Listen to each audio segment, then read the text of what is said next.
24-25. Today is a day of celebration, and today is the day of recognition for our students who achieved the outstanding laurels in different fields of higher education.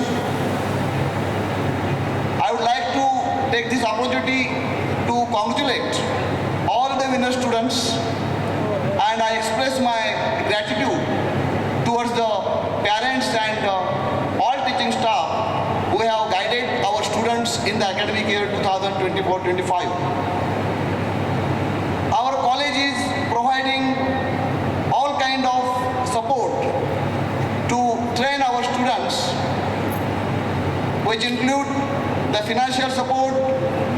We invite the choreographer, we invite the resource person, we organize the training programs for the students. And as a result of this, from last 20 years, we have been champions in the Raigad district as regards to cultural activities, as regards to sports activities, in Avishkar Research Convention, in every sphere of higher education. We have been achieving the overall championship in Raigad district. As regards to the sports activities, our student, Miss Sastika Ghosh, secured first rank in the All India table tennis ranking. So this is the big achievement of our college. As regards to the Avishkar Research Convention, it is started by University of Mumbai 17 years back. And in last 17 years, we have been champions 12 times. 9 times we have been overall champions in University of Mumbai, and 3 times we have been runner-up championship in University of Mumbai. So this will be the outstanding achievement of our college. As regards to sports, we have n number of national, international awards. In cultural association also, cultural activities also, we receive the awards at national and state levels. Our college is always in forefront to adapt the new challenges in higher education. We received the graded autonomy in 1920, and since then we have started the new courses. The graded autonomy is awarded to those institutions who are having the better performances in the higher education, and UGC has awarded the graded autonomous status to our college.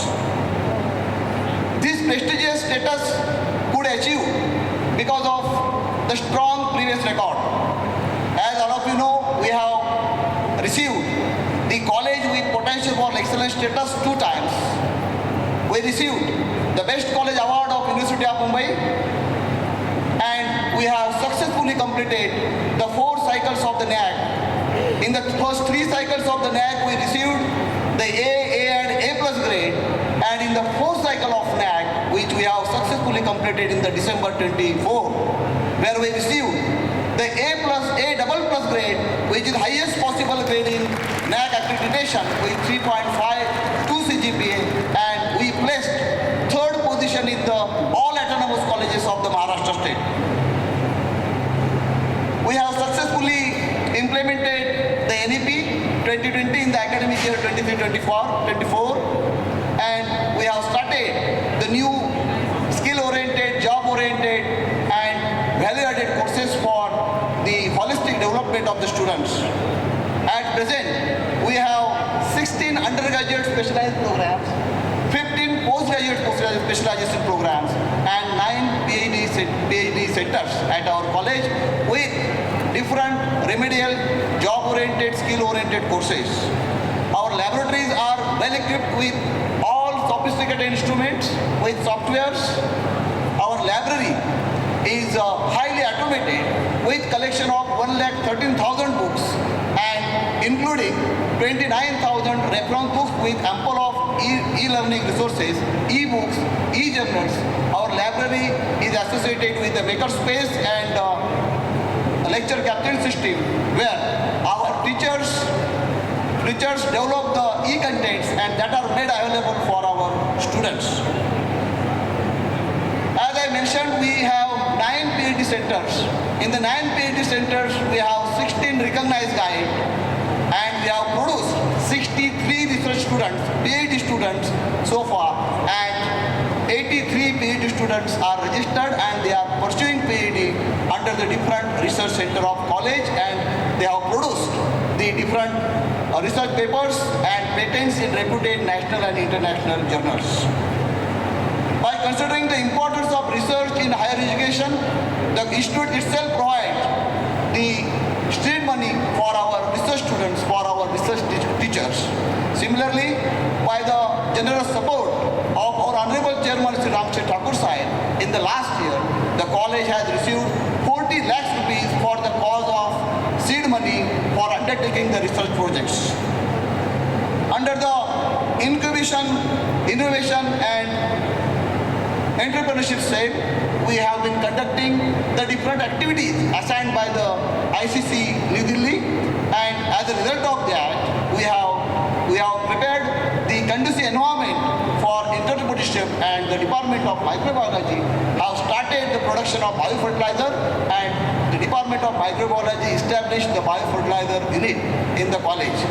Similarly, the establishment of soil testing laboratory, the establishment of sericulture farming and the establishment of mushroom cultivation is our endeavors towards the laboratory to land approach.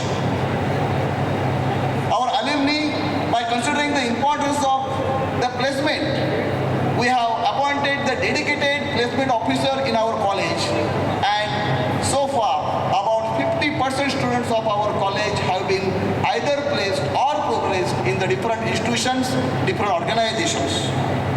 Our alumni association is very strong and active.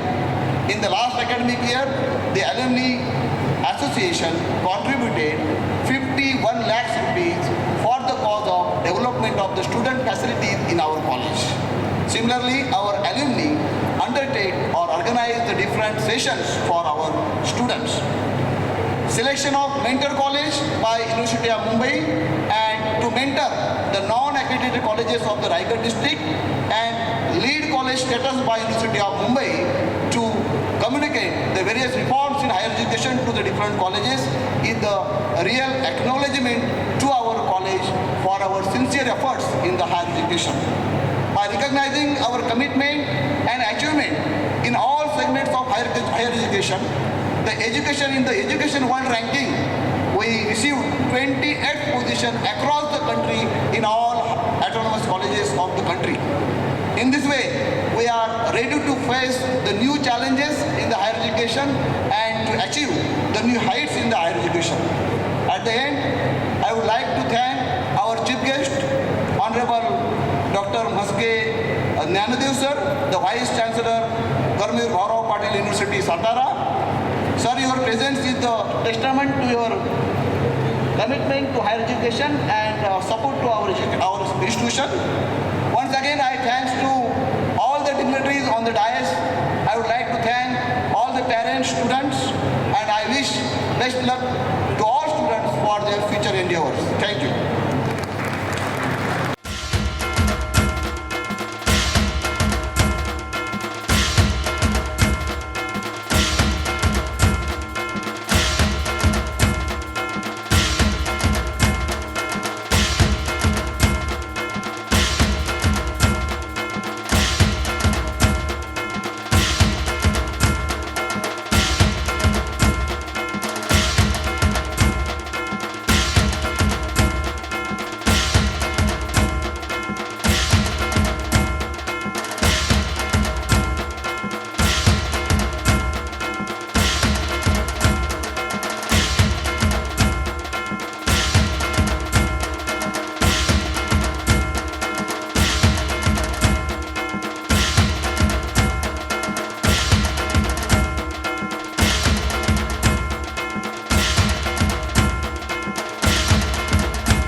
या ठिकाणी येण्याची मला संधी मिळाली ते रयत शिक्षण संस्थेच्या managing कौन्सिलचे सदस्य, या महाविद्यालयाचे चेअरमन आदरणीय रामसेठ ठाकूर साहेब, या कार्यक्रमाच्या निमित्ताने या ठिकाणी उपस्थित असलेले जनार्दन भगत शिक्षण प्रसारक मंडळाचे प्रेसिडेंट आदरणीय अरुणसेठ भगत, आमचे ज्येष्ठ मार्गदर्शक, या संस्थेचे व्हाईस चेअरमन आदरणीय पार्टी देशमुख साहेब, या कार्यक्रमाला आवर्जून उपस्थित असलेले माननीय श्री संजय सेठ भगत, माननीय श्री प्रकाश सेठ भगत, माझे जुने ज्येष्ठ सहकारी मार्गदर्शक माननीय श्री एस टी गर्दे सर, या महाविद्यालयाचे प्राचार्य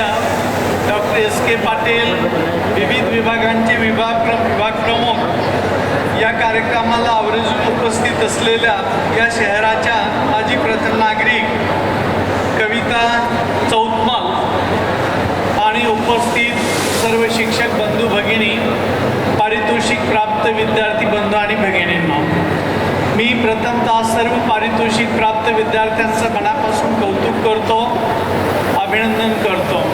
आपण सर्वच एरियामध्ये, अकॅडमिकमध्ये, स्पोर्ट्समध्ये, कल्चरमध्ये आणि जगण्याच्या प्रत्येक क्षेत्रामध्ये इथल्या विद्यार्थ्यांनी जे काही भव्य दिव्य काम केलेलं आहे त्यासाठी मी सर्व विद्यार्थी आणि विशेषतः या महाविद्यालयाचे प्राचार्य डॉक्टर एस के पाटील साहेब यांचं मनापासून कौतुक करतो, अभिनंदन करतो.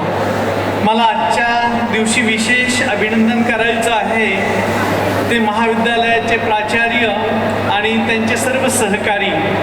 अलीकडेच या महाविद्यालयाने नॅशनल ॲक्रिडिटेशन आणि असेसमेंट कौन्सिल या संस्थेकडून महाविद्यालयाचं ॲक्रिडिटेशन करून घेतलेलं आहे आणि त्याच्यामध्ये खरोखरच कोणालाही अभिमान वाटावा अशी ग्रेड या महाविद्यालयाला मिळालेली आहे. 3.52 एवढ्या ग्रेड्स आहेत, एवढ्या CGPA आहेत. 4च्या स्केलवर 3.52 एवढा CGPA प्राप्त करून या महाविद्यालयाने नॅकमध्ये A++ ही ग्रेड प्राप्त केलेली आहे. मी आदरणीय रामसेठ ठाकूर साहेब यांचं स्वागतही करतो आणि या संस्थेचे अध्यक्ष म्हणून जी ग्रेड या महाविद्यालयास मिळालेली आहे त्यासाठी त्यांचं अभिनंदनही करतो. माननीय प्राचार्य, त्यांचे सर्व सहकारी यांना मनापासून मी धन्यवाद देतो की आपण खूप चांगली डेव्हलपमेंट या महाविद्यालयाची केलेली आहे. आदरणीय ठाकूर साहेब यांचं आपल्या सर्वांच्याच वतीने मी या ठिकाणी स्वागत करतो.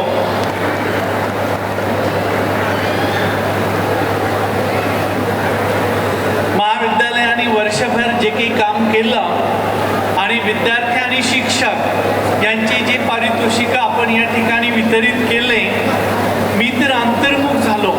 म्हणजे एवढी पारितोषिकं आपण विद्यार्थ्यांना दिली, शिक्षकांना दिली आणि मी बारकाईने विचारलं, जवळपास अर्ध्या विद्यार्थ्यांच्याकडे मी क्युरी केली की आपणाला हे पारितोषिक कशासाठी दिलं गेलं. तर मला मोठं आश्चर्य वाटतं, विशेषतः आपण या वर्गातला पहिला, त्या वर्गातला पहिला हे पारितोषिक दिलंय, पण बेस्ट कॅडेट्समधनं म्हणजे बेस्ट कॅन्डिडेटच्या श्रेणीनंतरची जी पारितोषिकं होती तर मी मोजली की किती पारितोषिकं आपण देता, तर 34 पारितोषिकं आपण दिली पहा त्याच्यामध्ये. आणि त्या पारितोषिकाच्या मध्ये जो विद्यार्थी आणि जी विद्यार्थिनी की ज्यांना आपण बेस्ट कॅन्डिडेट म्हणून फोकस केला, मला असं वाटतं की ते दोन्ही विद्यार्थी कुठल्या ना कुठल्या तरी ॲक्टिव्हिटीमध्ये सेक्रेटरी आहेत पहा, त्यांचं खास अभिनंदन. त्या दोन्ही विद्यार्थ्यांचे पालक जेव्हा इथे म्हणजे पारितोषिक घेण्यासाठी आलंय तर मला असं वाटतं की त्यांच्या आयुष्याचं तर सोनं झालं असं म्हणायला हरकत नाही. त्या विद्यार्थ्यांनी जी काही ॲक्टिव्हिटी केली त्यापैकी ज्या विद्यार्थ्याची आई इथे आलेली होती तर त्या आईला नेमकं काय वाटलं असं नाही, याच्यावर एक कादंबरी लिहिता येईल पहा अशी भावना मला असं वाटतं त्या माऊलीची असण्यामध्ये काही गैर नाही.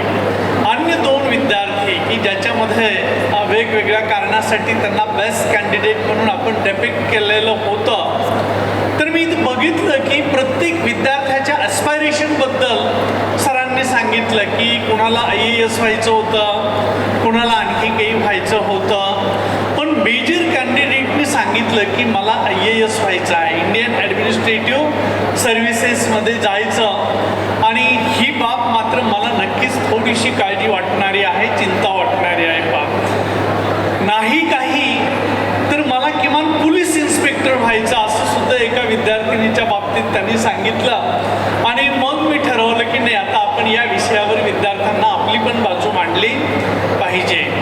मी एक बाब सांगतो की आम्ही सर्वजण इथे आलो तरी कशाला, काय उद्देश काय आहे आमचा इथं. तर अगदी सुरुवातीपासून मानवजातीचा प्रवासच असा झालेला आहे, अज्ञानाकडून ज्ञानाकडे, ज्ञानाकडून विज्ञानाकडे, विज्ञानाकडून तंत्रज्ञानाकडे.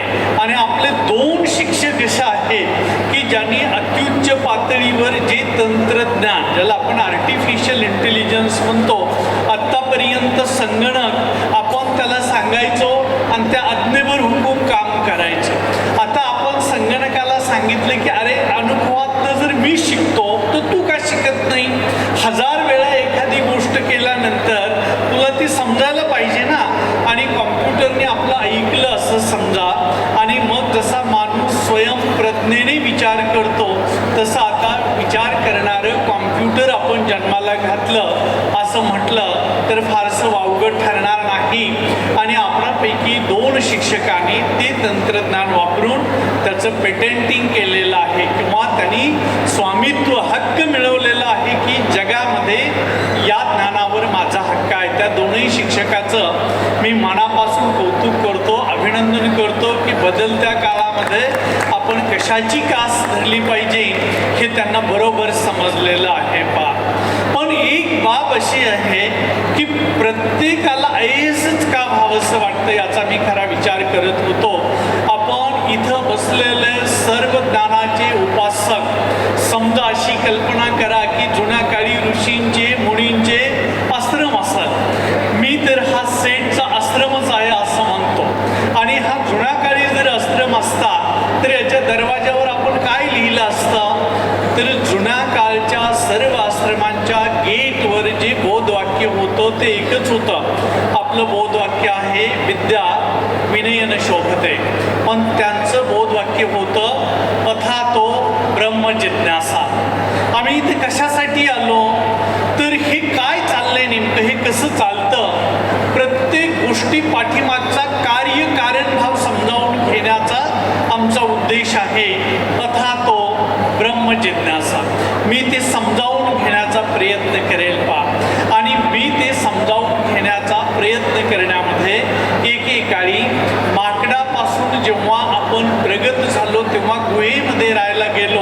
आणि गुहेपासून तर महानगरापर्यंत येण्याच्या प्रवासामध्ये हेच बोधवाक्य आपल्याला सदैव मार्गदर्शन करत आलं की नेमकं हे घडतं कसं हे समजावून घेण्याची प्रक्रिया. आता जगामध्ये आपण कुठेही गेलो आणि 5 माणसं आपल्याला दिसली की त्याच्यातला एक माणूस भारतीय असतो. 5 माणसं कुठेही. मी गमतीने होत नाही, माझ्या विद्यार्थ्यांना सांगतो की अख्खा जगाचा नकाशा समोर ठेवा आणि 5 माणसं कुठल्या देशातली आहेत ते पहा. एक माणूस भारत आणि बांगलादेशाचा मिळून असतो. एक माणूस एकटा चीनचाच असतो. सारा युरोप, त्याच्यामध्ये आशियामधला रशिया सुद्धा, जपान सुद्धा, त्यांना एकत्र केलं की त्यांचा एकच माणूस असतो. पहा, सारा युरोप, रशिया, जपान, त्यांचा एक माणूस. सारा अमेरिका खंड एकत्र केला, उत्तर अमेरिका, दक्षिण अमेरिका, कॅनडा, त्यांच्या वाट्याला एक माणूस येत नाही. म्हणून मी त्यांना सांगितलं की जगातनं घ्या कुणीतरी तुमच्या बरोबर, तुम्हीच एकटे किती जमीन खाणार तुम्ही तरी. त्यांचा एक माणूस असतो. आणि आफ्रिका खंडातलं सारं कडबोळं एकत्र केलं की त्यांचा एक माणूस असतो. कल्पना करा की जगामधल्या 5 माणसापैकी एक माणूस भारतीय आहे. आणि जगाचे जेवढे 700 कोटी लोक आहेत त्यांची परिस्थिती काय आहे, तर मी 5ही माणसं पाहिली तर कुणाचं सरासरी वय 52 वर्ष आहे, कुणाचं सरासरी वय 45 वर्ष आहे. मला एकच तरुण माणूस तिथे दिसला पहा आणि तो भारतीय आहे, तो भारतीय आहे. उद्या या साऱ्या जगाची संपत्ती आणि चालवण्याची किमया जर कुणाच्या हातात असेल तर ती भारतीय माणसाच्या हातामध्ये आहे. पहा, भारत हा जगामध्ये एक श्रीमंत राष्ट्र होईल का होणार नाही याबद्दल मतांतर आहे अर्थशास्त्रज्ञांच्या मध्ये. पण माझ्या मनामध्ये ते मतांतर नाही. त्याचं कारण सांगतो मी तुम्हाला. जगामध्ये कुठल्याही देशाचा सध्याचा बर्थ रेट काय आहे, तुम्ही कुठेही कुणाच्याही घरी जा, आजी आहे, आजोबा आहे, आई वडील आहेत, कदाचित काहींचे पंजोबा सुद्धा असतील, पण लहान मुलं घरामध्ये आहेत का ते पहा. याच्यातनं आपल्याला सहज लक्षात येईल की जगाची लोकसंख्या आता हळूहळू डिक्लाईन होणार आहे, ती कमी होणार आहे. तुम्हाला लहान मुलं बघायचे का, मग तुम्हाला भारतामध्ये यावं लागेल. तुम्हाला काम करणारी श्रमशक्ती पाहिजे का, मग ते तुम्हाला भारतामध्ये यावं लागेल. हे तरी काहीच नाही, भारतामध्ये सुद्धा तामिळनाडू, केरळ, कर्नाटका, गोवा या राज्यामध्ये एका जोडीला 2 मुलं होत नाहीत, कमी मुलं होतात. म्हणून तिथल्या 3ही राज्याच्या मुख्यमंत्र्यांनी आता इन्सेंटिव्ह दिला. आपल्याकडे इलेक्शनला उभं राहू देणार नाही म्हणतात ना, ते आता लवकर बदलावं लागेल. आपल्याला सर्वांना सांगावं लागेल की मूल जन्माला येऊ द्या. नशीब आपलं गंगेच्या काठावर जेवढं पॉप्युलेशन आहे त्या प्रत्येक जोडीला अजून 3 मुलं होतात, म्हणून आपली लोकसंख्या निगेटिव्ह नाही. आणि मग इतकी कमी मुलं जेव्हा जगात जन्माला येतात तेव्हा त्यांचा उत्तमोत्तम डेव्हलपमेंट करणं हे शैक्षणिक संस्थांचं आणि आपल्या सर्वांचं काम आहे. आता समाजामध्ये अनेक प्रकारच्या गरजा आहेत. आपणाला समाजामध्ये चांगले समाज सुधारक हवे आहेत, चांगले डॉक्टर्स हवे आहेत, चांगले इंजिनियर्स हवे आहेत, चांगले कवी हवे आहेत, चांगले लेखक हवे आहेत. प्रत्येकाला का वाटतं की मी चांगला IASच व्हावं? समूह असेल तर त्याला नियंत्रण करणारी व्यक्ती पाहिजे. अगोदर समूहच नसेल तर मग नियंत्रण करणाऱ्याची गरजच काय आहे? त्याची काही गरज राहणार नाही. तर मी माझ्या विद्यार्थी मित्रांना एक विनंती करेन की जो चांगला विद्यार्थी होता त्याने सांगितलं की माझा आदर्श आहे राजा अशोक आणि छत्रपती शिवाजी. ज्या मुली आल्या मला माहिती नाही ती त्यांनी सांगितलं होतं का निवेदकांनी सहज म्हणून सांगितलं. प्रत्येक मुलगी म्हणते की मला गायन करायला आवडतं, मला नृत्य करायला आवडतो, एक दोघी म्हटलं मला स्वयंपाक करायला सुद्धा आवडतो. पण वैशिष्ट्य जी आदर्श विद्यार्थिनी होती तिच्याबद्दल सांगितलं गेलं की मला वाचन करायला आवडतं. आणि आदर्श सांगितला त्यांनी की पुण्यश्लोक अहिल्यादेवी होळकर ह्या त्या मुलीचा आदर्श होता. मला मोठं कौतुक वाटलं त्या मुलीचं की अरे, आणि तुमच्या महाविद्यालयातील इतिहास विभागाचं खास कौतुक, त्यांनी जी जिज्ञासा नावाचा अंक काढला तर पुण्यश्लोक अहिल्यादेवीच्या बद्दल माझ्या मनात अगोदरच आदर आहे. अशी महाराज्ञी की तिने स्वतःसाठी काही केलं नाही, तिने संपूर्ण भारतभर सामान्य माणसाच्या सुखाच्या गोष्टी निर्माण केल्या. पण सारी यादी नव्हती माझ्याकडे. तुमच्या इतिहास विभागाने ती यादी जेव्हा दिली तर मला तर खूप बरंही वाटलं आणि त्यात खरोखरच पुण्यश्लोक आहे. म्हणजे आपण साऱ्या भारतीय वाङ्मयामध्ये बघितलं तर एक 3-4 लोकांनाच पुण्यश्लोक म्हटलं जातं की ज्यांची नावं घेतली, नुसती नावं घेतली तरी आपल्याला काही पुण्य लाभेल. त्या पुण्यश्लोक लोकांच्या मध्ये जसा नल आहे, नील आहे, तशी अहिल्यादेवी आहेत. आम्ही रयत शिक्षण संस्थेमध्ये आदरणीय सरनी जेवढं म्हणजे डोनेशन दिलेलं आहे तर आमच्या रयतेच्या दृष्टीने सेट सुद्धा तसेच पुण्यश्लोक आहेत की रयतेची जी काही जडणघडण होती, ज्या उदार हस्ते ते मदत करतात आणि आपल्या इथे विद्यार्थ्यांनी जी पारितोषिकं मिळाली, ज्या प्रकारच्या डेव्हलपमेंट्स केल्या त्यासाठी मी आपल्या शिक्षकांचं आणि विद्यार्थ्यांचं पुनश्च एकदा मनापासून अभिनंदन करतो. पारितोषिक वितरणाचा कार्यक्रम आहे तरी पण नाकमध्ये आपण जी ग्रेड मिळवली त्याच्यातनं एक नवी जबाबदारी आपल्यासमोर येऊन ठेपलेली आहे. संपूर्ण जगामध्ये विज्ञान, तंत्रज्ञान आणि साऱ्याच विद्याशाखा याच्यामध्ये जी काही डेव्हलपमेंट होती आहे त्याला एक नवा आयाम लाभलेला आहे आणि तो आयाम आहे ITचा किंवा इन्फॉर्मेशन टेक्नॉलॉजीचा. मी शिक्षक झालो तेव्हा OHP वापरायचो, OHPच्या ऐवजी PPT वापरायला लागलो, PPTच्या ऐवजी YouTube वापरायला लागलो, YouTubeच्या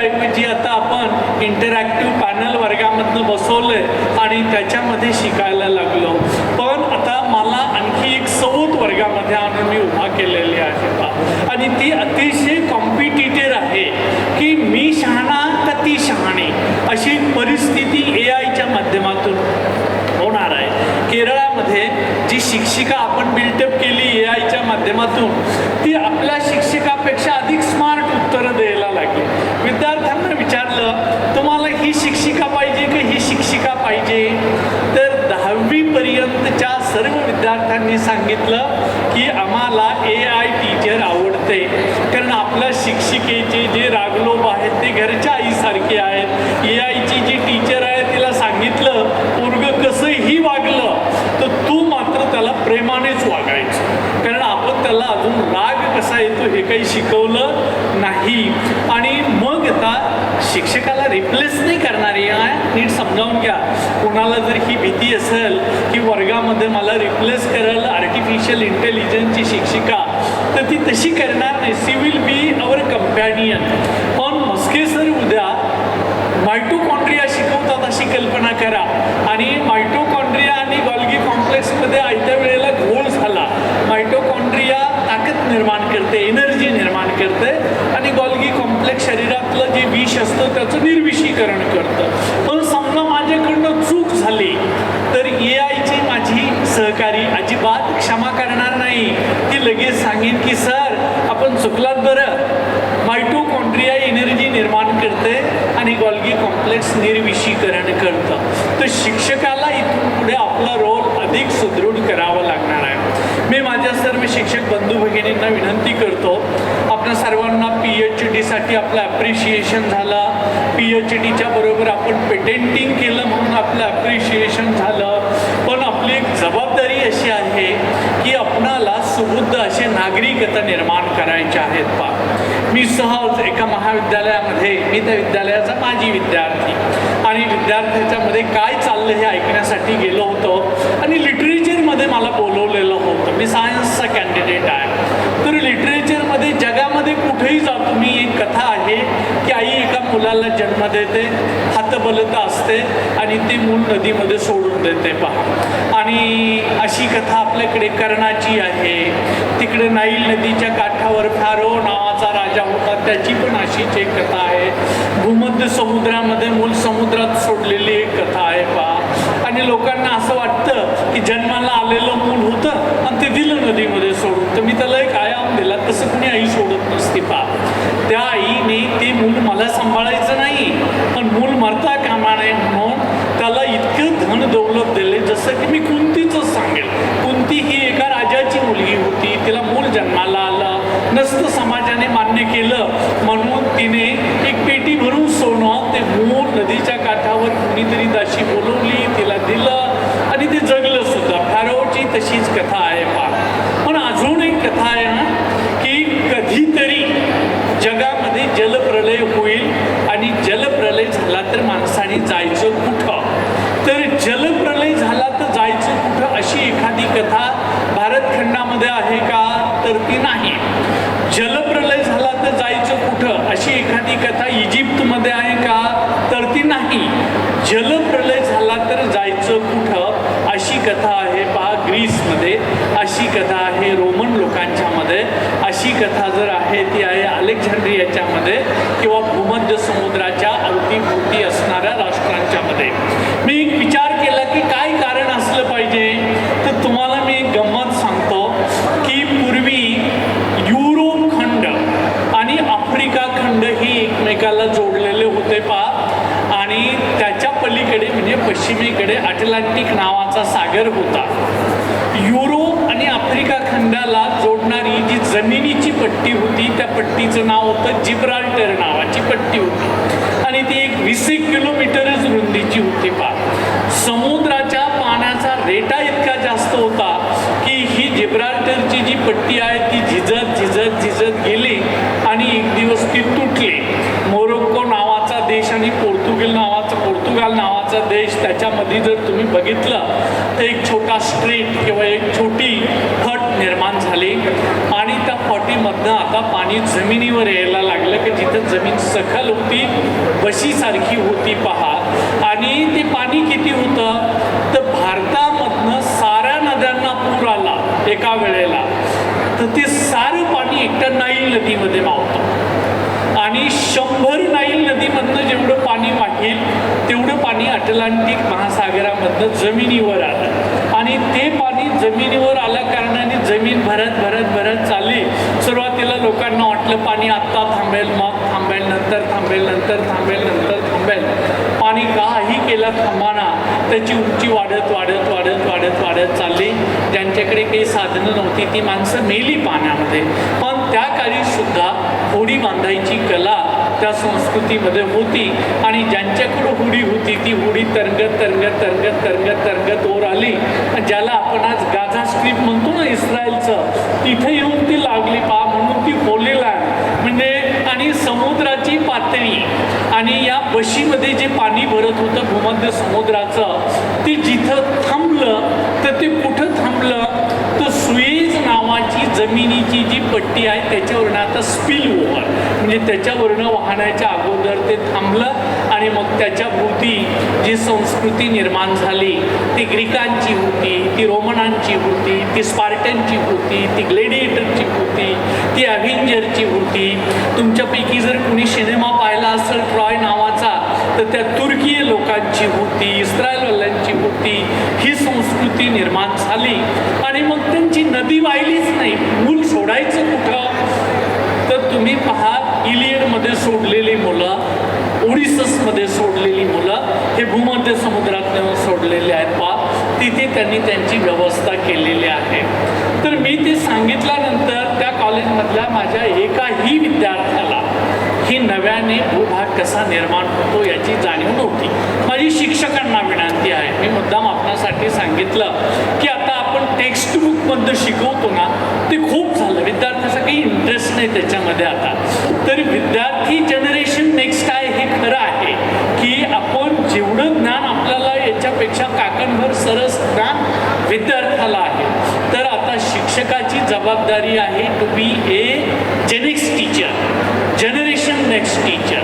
पूर्वी आपण वर्गामध्ये खूप घसात आणून जे शिकवायचो त्याच्यापेक्षा आता विद्यार्थ्यांना from where to procure the knowledge याची आपल्याला शिकवण द्यावी लागणार आहे की नॉलेज प्रॉक्युअर कुठून करायचं, नॉलेजचं कलेक्शन करायचं आणि what route has to be taken. आपण कुठला मार्ग घेतला पाहिजे ज्ञानाच्या कक्षा रुंदावण्यासाठी हे सांगण्याची जबाबदारी आपण सर्वांची आहे. पूर्वी मी 4थी 5वी 6वी 7वीला होतो, इतिहासाचं पुस्तक वाचत असताना ज्या कटकटी सांगितल्या गेल्या आम्हाला तेच मनामध्ये राहिलं ना. तर मी उत्तर भारतामध्ये एका ठिकाणी नॅकला गेलो होतो, नॅकचं असेसमेंट करण्यासाठी. तिथे गेल्यानंतर मी इथे जसा इतिहास आहे तसा जर सांगितला असता तर तुम्हाला मी अजिबात खोटं सांगत नाही, मार खाण्याची वेळ आली असती. त्यांनी मला जहांगीर आणि औरंगजेब यांच्याबद्दल इतकं चांगलं सांगितलं, इतकं चांगलं सांगितलं. आणि मग मी विचार केला की अरे इथे आपला काही घास आहे, इथे मुंबईत येऊन महाराष्ट्रात येऊन हे सगळं वेगळं सांगणं वेगळं, पण आता आपण जुने काही कोळसे काढायचे नाही. त्याच्याकडे मी औरंगजेबाची एक चांगली बाब सांगतो हा, तुम्हाला मुद्दाम सांगतो. जगात जेवढी संपत्ती होती त्या संपत्तीच्या 27% संपत्ती औरंगजेबाच्या साम्राज्यामध्ये होती. म्हणजे एका अर्थाने तो जवळपास जगाच्या संपत्तीच्या 1/3 संपत्तीचा शास्ता होता. हे आपणाला म्हणजे विसरता येणार नाही. आता जो जिल्हा नावाचा शब्द आहे ना, जिल्हा, जिली ही म्हणजे त्याच्या कृपेने मला राज्य करायला दिलेली जमीन, हा जिल्हा नावाचा शब्द सुद्धा आपल्याला औरंगजेबाने दिला. त्याने त्याची बाजू मांडली, त्याने औरंगजेबाच्या इतक्या चांगल्या बाबी सांगितल्या मला. त्यांनी औरंगजेबाने आपल्या आयुष्यात कधीही राजकोषातनं पैसा घेऊन आपलं पोट भरलं नाही. ते एकतर ते कुराणाची प्रत लिहित असत किंवा मग टोपी विणत असत. आणि टोपी विणून किती पैसे येणार, पण कुणाला टोपी विकायची हे औरंगजेबाला माहिती होतं. त्याने बरोबर एस के पाटील यांना बोलवलं असतं. आता एस के पाटील काही त्यांची टोपी 1000 रुपयाला घेतील का, बरेच 10,000 रुपये देतील ना. त्यांना माहिती आहे की या टोपीची किंमत काय आहे ते. तर त्यांनी औरंगजेबाच्या बाबत ते सांगितल्यानंतर जगामध्ये जी विचारवंत आहेत त्या विचारवंताचा आपण विचार करावा. आता आपण इथून पुढे इतिहास शिकवत असताना केवळ आपल्या देशाचा, आपल्या सोयीचा नाही तर जगाचे नागरिक म्हणून आता आपण ग्लोबल झालेलोच आहोत. तुम्हाला सांगतो की देशाच्या सीमा इथे जॉग्रफीचे जर विद्यार्थी असतील तर त्यांना माहिती आहे की आता जॉग्रफिकल संपवतो मी आज, तुम्हाला दर्पण बघायचं आहे आणि तेच खरं चित्र आहे. देशाच्या सीमा ह्या जॉग्रफिकल कंडिशन आहेत. आपल्या मनामध्ये अशा सीमा असता कामा नये. आपण जगाचे नागरिक आहोत म्हणून आपण सर्व विद्यार्थी, शिक्षक आणि संकुलातील सर्वजण यांनी जनरेशन नेक्स्ट याचा ध्यास घेऊया. आपले जे शैक्षणिक विश्व आहे ते अधिकाधिक प्रगल्भ करूया. आदरणीय रामसर ठाकूर साहेब आपले चेअरमन आहेत, त्यांच्या माध्यमातून या संस्थेची ज्या पद्धतीने डेव्हलपमेंट होत आहे हे खूप अलीकडचं कॉलेज आहे. तसं हे कॉलेज सुरू झाल्यानंतर अगदी पहिल्या व्यवस्थेमध्ये मला असं वाटतं की गद्देसर प्राचार्य होते तेव्हापासून हे कॉलेज आम्हाला पाहता आलं, काही ना काही कारणाने इथे येता आलं. मला असं वाटतं मी मराठी अर्थशास्त्र परिषद घेतली तेव्हा गद्देसर तुम्ही आलं होतं श्रीरामपूरला, तर तेव्हापासून हे कॉलेज आम्ही पाहतो. तर याची जी अतिशय भव्य दिव्य अशी डेव्हलपमेंट झालेली आहे आणि आपल्याला नॅककडून जी काही ग्रेड मिळालेली, आपण संशोधनाच्या क्षेत्रामध्ये जे काही काम केलेलं आहे त्यासाठी पुनश्च एकदा आपण सर्वांचं मनापासून अभिनंदन करतो, कौतुक करतो. आपल्याला भावी कामासाठी हे महाविद्यालय उत्तरोत्तर केवळ राज्यामध्ये नाही तर देशामध्ये जी दिशादर्शक महाविद्यालय आहेत त्यांच्या श्रेणीमध्ये जाऊन बसल याबद्दल मला तिळमात्र शंका नाही. त्यासाठी आपण सर्वांना शुभेच्छा देतो. आदरणीय सैद आणि एस के पाटील साहेब यांनी मला आज या ठिकाणी बोलावलं. आपल्यासारख्या अतिशय गुणी संपन्न अशा लोकांना भेटण्याची संधी उपलब्ध करून दिली, त्यासाठी मी मनापासून त्यांना धन्यवाद देतो. पुनश्च एकदा संस्थेच्या प्रति कृतज्ञता व्यक्त करतो. पण एकत्रित आपण 4 वाजल्यापासून ते आता 7 वाजले 3 तास सगळी बक्षिसं घेतलेली आहेत. आता नस्के सरांनी उल्लेख केला की इतकी बक्षिसं कुठल्या कॉलेजला मिळाली इतकी आपल्याला मिळाली, तर या तुम्हाला सर्व गुणवंत विद्यार्थिनी आणि प्राध्यापक वर्गसुद्धा त्यांनाही अनेक रिसर्चमध्ये बक्षीस मिळाली. सर्वांचं मनापासून अभिनंदन करतो आणि भावी कालावधीमध्ये तुम्ही आणखीन बक्षिसं घ्याल अशी आपल्याला शुभेच्छा देतो. मित्रांनो, मला कल्पना आहे की आपल्याला फक्त कार्यक्रम आता बघायचा, फक्त एक गोष्ट नक्कीच आपल्या कॉलेजच्याबद्दल तुम्हाला आम्ही नवीन सांगल्या मला अशातली भाग नाही, पण A++ आपल्याला मिळालंच नाही, पण विविध क्षेत्रातसुद्धा आपल्याला विद्यार्थ्यांना शिक्षकांनासुद्धा चांगली बक्षिसं मिळाली आहेत. अनेक प्रगतीशील पावलं आपण टाकलेली आहेत. भावी कालावधीमध्ये तुमची अशीच पावलं पुढत राहोत आणि आपल्या कॉलेजचं नाव तुम्ही चमकत ठेवाल. माजी विद्यार्थी जरी झालात तरी या कॉलेजला विसरणार नाही अशा प्रकारची आशा व्यक्त करतो. काल मी एका प्रोग्राममध्ये गेलो होतो. आपल्या नेरूळ तिथं एक बिल्डर्स लोकांचं मोठा असा एक फोरम आहे. तिथे मला एक खारघर कॉलेजचा माजी विद्यार्थी भेटला आणि त्याने मला सांगितलं, सर मी आपल्या खारघर रामशेठ ठाकूर कॉलेजचा माजी विद्यार्थी, मी BCom MCom झालो आणि त्याच्यानंतर आता या बिझनेसमध्ये पडलो आहे.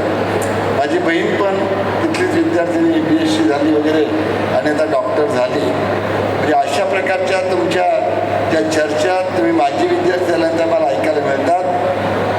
विविध ठिकाणी जगाच्या कानाकोपऱ्यात जाऊन तुम्ही या कॉलेजचं नाव सांगताय, तर ते पाहून आम्हाला धन्य झालं की वाटतं. भावी काळात आपण सर्वच जण अशातनं मोठं यश मिळवाल अशी खात्री व्यक्त करतो. तशा तुम्हाला शुभेच्छा देतो आणि थांबतो. जय हिंद, जय महाराष्ट्र.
म्हणजे चालीला नाही, चालीला म्हणजे गेला.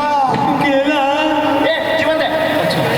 काम क्रोध विंचू चावला तम घामांगासी आला, त्याने माझा प्राण चालिला. महाराज मग काय झालं? विंचू चावला महाराज विंचू चावला महाराज विंचू चावला. अगं, अगं, अगं. विंचू चावला काय करू? विंचू चावला देवा रे देवा. विंचू चावला हो ताई, हो ताई. विंचू चावला हो दादा, हो दादा. विंचू चावला विंचू चावला. विंचू चावला विंचू चावला हो मनुष्य इंगळी अति दारुण. महाराज अति दारुण. अरे दारुण म्हणजे ती दारुण नाही, दारुण म्हणजे ऋतून. मनुष्य इंगळी अति दारुण, मज नांगा मारेला तिनं. महाराज तिनं म्हणजे नेमकी कोण? हा तुझा काय, तुला पण पोरी बघताय थांब. आणि नांगा मारेला रे, डोळा नाही. मनुष्य इंगळी अति दारुण, मज नांगा मारेला तिनं. सर्वांगी वेदना. वेदना वेदना सातार काय? अरे ती वेदना वेगळी, ही वेदना वेगळी. मनुष्य इंगळी अति दारुण, मज नांगा मारेला तिनं. सर्वांगी वेदना जाणत्या एकेची. मग काय झालं? विंचू चावला विंचू चावला विंचू चावला. अगं, अगं, अगं. विंचू चावला काय करू? विंचू चावला देवा, हो देवा. विंचू चावला करो खरं. विंचू चावला नको मॅडम. विंचू चावला विंचू चावला. विंचू चावला विंचू चावला हो महाराज तुम्ही शेतात जाणार उघड्यात फिरणार तर तुम्हाला विंचू चावणार असतात, मग कशाला एवढे तानातान करताय? अरे हा विंचू जमिनीवर चावणारा नाही हाय, हा विंचू अहंकाराने ढगात गेल्यावर चावणारा विंचू हाय. म्हणजे हा विंचू खरोखरचा विंचू नाही हाय, हा प्रतिकात्मक विंचू हाय. प्रतीक काय काय प्रतिकात्मक अरे काय तुमच्या भाषेत ते इंग्लिशमध्ये काय म्हणतात ते? अरे काय ते आर्टिकल अरे आर्टिकल नाही हा, ते पण आजकाल खोटं असतं म्हणा, पण नाही आर्टिकल नाही. ते काय म्हणतात काय काय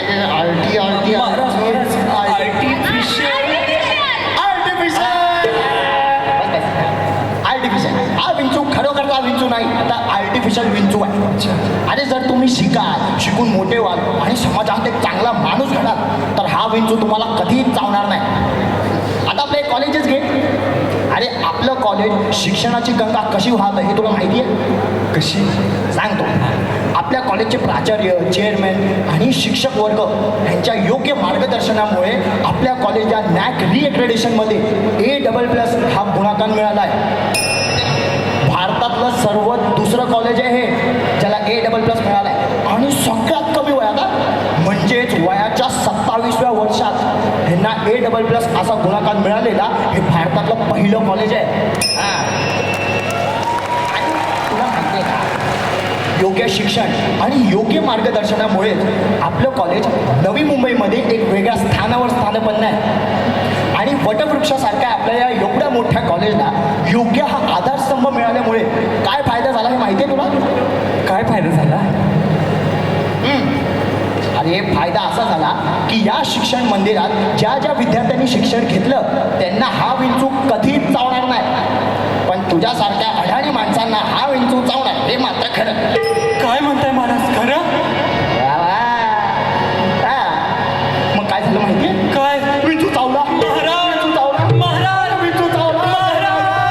अगं, अगं, अगं. विंचू चावला काय मी करू? विंचू चावला दादा, हो दादा. विंचू चावला कॅमेरावाले दादा. विंचू चावला ऐका ना दादा. विंचू चावला विंचू चावला. विंचू चावला. विंचू चावला. अरे विंचू चावला विंचू चावला विंचू चावला हो अरे विंचू चावला विंचू चावला विंचू चावला हो ओ पयाला नमन सातेरी माय, हो माझे सातेरी माय.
रहनीच्या रूपान गर्भ उडीत अवतरल्या सातेरी माय रहनीच्या रूपान गर्भ उडीत अवतरल्या सासाय तुझी आसुनी निरंतर सासाय तुझी आसुनी निरंतर दिवली माथ्यात ठेवल्या दिवली माथ्यात ठेवल्या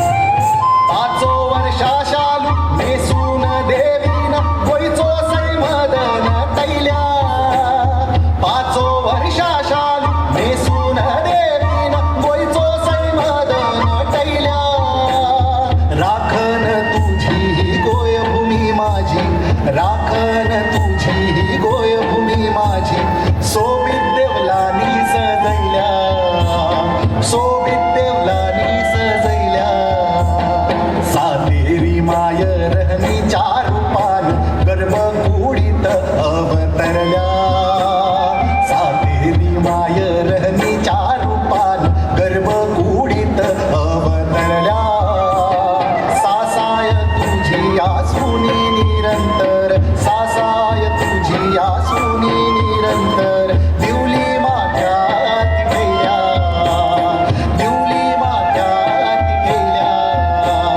दिवली माथ्यात ठेवल्या दिवली माथ्यात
ऋतू प्रेमाचा दिस सोन्याचा वसंत आला बहर आला हे सजून सारे हे नटून यारे हे नाचू गाऊया हे धुंद होऊया ऋतू वसंत आज रंगला कसा तिरंगी मदन रंगला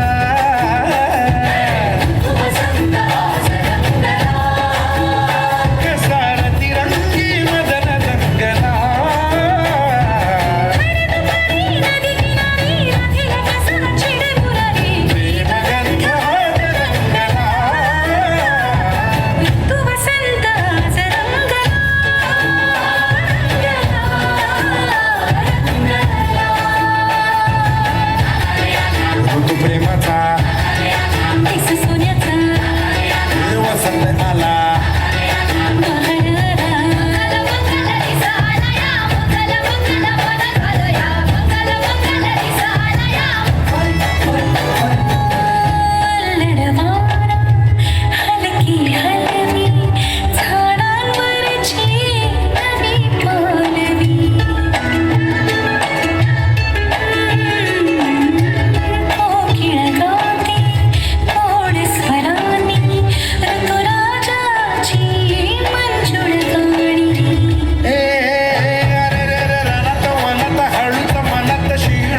College New Panvel Autonomous. Please go on clapping for the welcoming of Honorable Sri Sanju Mate by the auspicious hands of Honorable Sri Ramchaji Thakur, XMP and Chairman of the Base. Okay, our college has received A++ grade. So, Rayat Shikshan Samstha University, Karmel Bhaurav Patil University would like to felicitate. मी आगरी बोलण्यामध्ये खूप प्रसिद्ध आहे म्हणून सांगता येईल का लय बरा वाटला. आणि आपले प्राचार्य साहेब हे माझे मित्रच आहेत, सहपाठी आहोत आम्ही, आणि त्यामुळे त्यांनी मला 2 तास इथे तुमच्यासमोर ठेवून मला जरा जुना केला आहे. त्याच्यामुळे तरुण मुलांसाठी कॉलेजचे लाईफ आठवले काही काही. तरुण मुलांसाठी 4 ओळी. तेरे लिए रस्में नहीं, रस्में नहीं, कसमें नहीं, तू किसी के, हाँ किसी के बस में नहीं. जुदा सभी रस्मों से तेरा हर रिवाज है, जुदा सभी रस्मों से तेरा हर रिवाज है. जवानी हो दीवानी तो जिंदाबाद, जवानी हो दीवानी तो जिंदाबाद. यहाँ वहाँ सारे जहाँ पे तेरा राज है, तेरे ही तो सर पे मोहब्बत का ताज है. जवानी हो दीवानी तो जिंदाबाद. तर सगळ्या जिंदाबाद तरुणांना आम्हा सगळ्या बुजुर्ग लोकांकडून मानाचा मुजरा. अरे जोरदार टाळ्या काय. मी इथे आलो का जरा यंग होतो, यंग. बरोबर मी माझ्या कॉलेजच्या संजय बरोबर मी शेअर करत होतो. चालत जायचो शाळेत, 12ची शाळा, 11 वाजता चालत जायचो, उन्हातून असं चालत जायचं असा प्रकार. आणि तिथे गेल्यावर सर प्रार्थना बोलायला उभं करायचे आणि मला ती म्हणायची नसायची बिलकुल, म्हणून मी उलटी तिरकी वाकडी तिकडी कशी येईल तशी बोलायची. जो आवडते सर्वांनी तुझी आवडे देवाला तुझी, म्हणजे सरांना राग यावा आणि त्यांनी मला एक बार सांगितलं पुन्हा बोलू नकोस, म्हणून तिरकीच बोलायची. दिन भुकेला दिसता कोणी कासमुखीचा मुखी घालूनी, दुःख नेत्रीचे घेतो पिऊनी, कोणी पाझर. दुसऱ्या दिवशी सर आले वर्गात. आता बोला तर मला मारणार आणि सांगणार उद्यापासून बोलू नको. ते आले आणि बोलले, संजीवन काय गातोस, तुझा आवाज फाटत नाही. मी म्हणालो सर आवाज फाटत नाही, पण एवढ्या लोकांसमोर उभं करता तेव्हा लय फाटते. पण एक गोष्ट, जेवढे कलाकार या ठिकाणी आलेत त्या सगळ्यांसाठी जोरदार टाळ्या पाहिजे. कारण जसं मला माझ्या शाळेने उभा केला तसं तुम्हाला एक कॉलेज उभं करतंय. त्यामुळे जोरदार एकदा जोरदार टाळ्या. साहेब बसलेले आहेत त्याच्यामुळे जोरदार टाळ्या कॉलेजसाठी झाल्या पाहिजेत. संगीताची थीम ज्यांनी घेतली, कारण आता म्युझिकमधलं मेलडी कमी होत चाललं आहे आणि ते मेलडी आणण्यासाठी तुम्ही जी भारुडापासूनची सुरुवात केली थीम खूप आवडली. त्यामुळे आणखी काही आम्ही गाण्याचा क्लास लावलेला, गाण्याचा क्लास 10 जणांना गाण्याचा क्लास जमवलेले 10 जण की तू ये. एकट्याने काय करायचे आपल्याला ही नाही, 10 जण पाहिजे ना. तर गाण्याच्या क्लासला जायचं आणि गेल्याबरोबर सर बोलायचे गाण्याचे 6 लावा,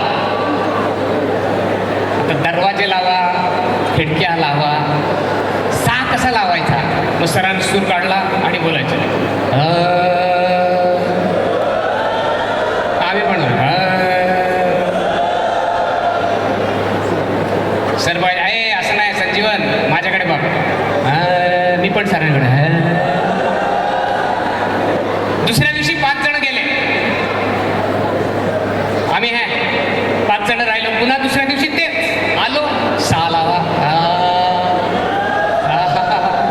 तिसऱ्या दिवशी अजून 3 जण गेले, 2च राहिलो. मी बोललो सर 15 दिवस झाले 6च लावतोय, रे कधी मिळणार. म्हटलं 6 लावशील तेव्हा मिळेल. आता आम्ही अख्खी फी भरलेली, कशाला जातोय. लावला आणि एक दिवशी सूर लागला. सा रे ग म प ध नि सा नी ध प रे गा गा मा मा पा पा दा दा नी नी सा सा सा सा नी नी दा दा मा पा पा गा गा रे रे सा सा सा सा सा रे रे रे गा गा गा मा मा मा पा पा पा दा दा दा नी नी नी सा सा सा. मला काय सांगायचं माहिती आहे, कन्सिस्टन्सी ठेवा मित्रांनो. कॉलेजमध्ये नुसतं गॅदरिंगवर येऊन चालणार नाही. जर 1000 प्रयोग करायचे असेल तर कन्सिस्टन्सी पाहिजे, आणि ती कन्सिस्टन्सी जर नाही आली तर फार डिफिकल्ट होईल. मग अशी एवढा अभ्यासपूर्ण भाषण ऐकलं आपण, इतके आपण भाग्यवान आहोत. मस्के सरांसाठी मला जोरदार टाळ्या पाहिजे. आम्हालाही काय माहिती नव्हतं, आम्हालाही आमच्या भाषणाला गर्व होता, पण सगळा गर्वभारण झाला, कारण काय भाषण होतं. परंतु आपण किती भाग्यवान, अशी माणसं, अशी गुणवंत माणसं. म्हणजे संजय सरांना म्हणालो, एवढे PhDs, माय गॉड, मला या कॉलेजमध्ये येऊन एवढा आनंद झाला. आणि शेवटची जाता जाता माझी कविता जी अत्यंत गाजलेली आहे, कारण अग्नीमधली कविता बोललो नाही तर मजा येणार नाही.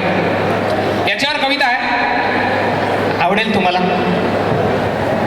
या अग्नीमध्ये येतो, येर लागलाय लोकांना, का याला रेंज मिळाली नाही ना तर असं वाटतं ऑक्सिजन कमी झालाय का काय. म्हणजे सगळेजण 80 रेंज आहे बघ, 80 लाव, आई आहे बघ, 80 लाव. याच्यावर एक कविता, अरे दिवस रात्र, अरे दिवस रात्र इंटरनेटवर जातस बाबा कला. अरे दिवस रात्र इंटरनेटवर जातस बाबा कला, आणि मोबाईल घेऊन रातभर जागून भावाचा काही नाही भला. आणि मोबाईल घेऊन रातभर जागून भावाचा काही नाही भला. अरे दिवस रात्र इंटरनेटवर जातस बाबा कला. कारण आपली भाषा बदलली. भाऊस झाले ब्रो आणि नवरे झाले हबीक. भाऊस झाले ब्रो, आपण भावाला काय बोलायचं पहिले, दादा, भाऊ, अण्णा, भाई. आता काय बोलतो, bro, happy birthday bro, happy birthday bro. म्हणजे कुत्र्यांसारखं झालं. हो, चांगली भाषा सोडून ब्रो ब्रो. भाऊस झाले ब्रो आणि नवरे झाले हबी. बहिणीस झाली सिस. अरे रे रे रे सिस. आपण काय म्हणतो आमच्या आगरी भाषेत शब्द काय, बाय बाय बाय. आमची बाय आली, बाय आली, बाय आली, बाय. जरा शुद्ध बोलायला लागलो तर ताई आली, ताई आली, ताई आली, ताई आली. आता सिस सिस म्हणजे आवाज पुरुष येते का मगाशी ते समज नाही. सिस. बहिणीस झाली सिस आणि पोरगी झाली बेबी. अरे लागलाय येर, कसलं येथे र, येऱ्यांचा बाजार झाला. अरे लागलाय येर, कसलं येथे र, येऱ्यांचा बाजार झाला. आणि मोबाईल घेऊन रातभर जागून भावाचा काही नाही भला. अजून शेवटची 2-3 मिनिटं घेतो. नवरा व्हॉट्सअपवर, बायको FB-वर. नवरा व्हॉट्सअपवर. तुम्हाला हे प्रश्न माहिती नाही, कारण तुम्ही नवरा पण नाही आणि बायको पण नाही. जे आहेत त्यांचे चेहरे लगेच समजतात. नवरा व्हॉट्सअपवर आणि बायको FB-वर. खोटा खोटा या जग आणि संसार डब घालीवर. नो व्हॉट्सअप आले, व्हॉट्सअप. आणि आपण आवडी जोडी सगळी जण आहे, बघतून कार्यक्रम सगळ्यांच्याकडे व्हॉट्सअप आहे. हा, कोण याच्यातून वाचलेलं नाही. सकाळची काश्मीरमध्ये फुला फुलत नसतील ना, आवरी व्हॉट्सअप बोलतात. Good morning, good morning. 500 किलोमीटरवर गुड मॉर्निंग जातोय, पण स्वतःच्या आई बापाला गुड मॉर्निंग जात नाही. मला अशी अपेक्षा आहे की तुम्ही याला टाळे वाजवाल की पहिला आई बाबांना गुड मॉर्निंग करा, नंतर ज्यांना करायचं ते करा. बरोबर, कारण ते अजून एक सुविचार. एवढे विचारवंत जन्माला आलेत ना सकाळचं, का साधू संत बिंतची काय कमी नाही. अवरव विचार सकाळचं पाठवता नको ना. कारण एकाने मला पाठवला, आयुष्यात यशस्वी व्हायचं असेल तर 2 गोष्टींचा त्याग करायला पाहिजे. एक म्हणजे अहम आणि दुसरा म्हणजे स्वयं. मला काही समजलं नाही. मी त्याला विचारला, काइंडली एक्सप्लेन. त्याने मला सांगलं, मना तरी काय समजलं. आला ते तुला फॉरवर्ड केला. त्या फॉरवर्ड करण्यात आपल्याला बॅकवर्ड व्हायची पाळी आली. आणि ते सोडा, काय प्रकार आहे ते व्हॉट्सअपवर स्टेटस स्टेटस. अरे माझी रक्तातली खूप व्हायरल झाली होती स्टेटस. आपल्या आयुष्यात काही चांगलं घडलं तर स्टेटस ठेव. स्टेटस काय काय पण एक दुसरा एक स्टेटस असतो बघा, सगळ्यांचा गाडीतला photo on the way to Lonavala आहे ना, on the way to Lonavala. मग चोरांना समजतंय सगळे लोणावळा, घरी येईपर्यंत लोणावळा. पूर्ण ॲडव्हर्टाईज कोणी केली? स्टेटस. अजून एक स्टेटस असतो जेवताना. हा प्रकारच मला समजत नाही. जेवताना काय स्टेटस ठेवायचा? Enjoy biryani, enjoy. अरे तूच खा ना बाबा. आज लोक जेवताना स्टेटस ठेवतात, उद्या नाही बोलत. पण एक गोष्ट आहे स्टेटसवरनं पुढे जाऊ. इंस्टाग्राम, तुम्ही माझे फोटो बघा, मला फेसबुकवर फॉलो करा. एक फोटो माझा काळा नाही आहे. मी कार्यक्रमाला गेलो ना तर सगळे बघतात, कारण मागे फोटो गोरा लागलेला असतो एक. ती सगळी इंस्टाग्रामचे फिल्टरची कमाल आहे. आणि मला जाम पहिला दुःख व्हायचं, तुम्ही काळा आहे काळा आहे काळा आहे काळा आहे. जाम आईला आहे कंप्लेंट, काळा रंग काळा रंग काळा रंग. पोरं पण एक पोरीने ढुंकून मागला नाही कॉलेजमध्ये, पण त्या बरा झाला त्याच्यामुळे अभ्यास तरी केला. काय संजय? काळा रंग काळा रंग काळा रंग. ज्यांचा असेल त्यांना सांगतो, अजिबात घाबरू नका, हा रंग विठ्ठलाचा आहे आणि त्याच्यामुळे याच्यावर अभिमान करा आणि स्वतःमध्ये कॉन्फिडन्स बाळगा. आणि ते फेसबुक, त्याचा तो फेस काढलाय सगळ्यांनी. फेसबुक इतके बेकार. एक गोष्ट सांगतो, वेळ फार खाल्ला याने वाकडी झाली मान. आमच्या पिढीला मानेचे मणक्यांचे आजार नव्हते, आमच्या पिढीला पाठीच्या कण्याचे आजार नव्हते. आता आहे जरा सावध राहा मित्रांनो. वेळ फार खाल्ला याने वाकडी झाली मान, नाती झाली ठार याचे राहिले नाही भान. नाती झाली ठार याचे राहिले नाही भान. मोबाईलमध्ये घुसले लहान थोर सहान, मोबाईलमध्ये घुसले लहान थोर सहान आणि साध्या सोप्या सरळ आयुष्याची यांनी केली पार घाण. मित्रांनो, पटत असेल नसेल काही चांगलं सांगायचा प्रयत्न. शेवटच्या गोष्टी सांगतो का, हे अमृत आहे आणि विष पण आहे. हे समुद्र मंथनासारखं आहे. याच्यातनं अमृत पण बाहेर काढता येतं, याच्यातनं विष पण बाहेर काढता येतं. याच्यामध्ये छत्रपती शिवाजी महाराजांची युद्धनीती आहे. याच्यामध्ये छत्रपती शिवाजी महाराजांनी स्वराज्य कसं निर्माण केलं ते आहे. याच्यामध्ये डॉक्टर बाबासाहेब आंबेडकरांचे विचार आहेत. याच्यामध्ये नोकरी कशी मिळवायची आहे, याच्यामध्ये व्यवसाय कसा करायचा ते सुद्धा आहे. याच्यामध्ये ढिंच्याक पूजा पण आहे. काय करायचं ते तुम्ही ठरवा, पण या कॉलेजची मुलं या मोबाईलमधून अमृतच बाहेर काढतील असा विश्वास मला वाटतो आणि त्यासाठी जोरदार टाळ्या. मित्रांनो, शेवटची रजा घेतो. शेवटची रजा, शेवटचे 4 शब्द. जळणाऱ्याला विस्तव कळतो. शेवटचे 4 वेळा. जळणाऱ्याला विस्तव कळतो, बघणाऱ्याला नाही. कारण हा जो कार्यक्रम आयोजित केला आहे, कलाकार एका मागून एक, सोपं नाही आहे कलाकार होणे.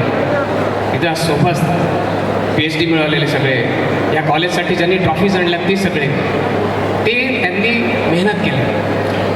त्यांना जळणारे म्हणतो. जळणाऱ्याला विस्तव कळतो, बघणाऱ्याला नाही. जगणाऱ्याला जीवन कळते, जगणाऱ्याला जीवन कळते, पळणाऱ्याला नाही. जळणाऱ्याला विस्तव कळतो. शेवटच्या 2 ओळी. एका जागी थांबून थांबून डबके होई पाणी. एका जागी थांबून थांबून डबके होई पाणी.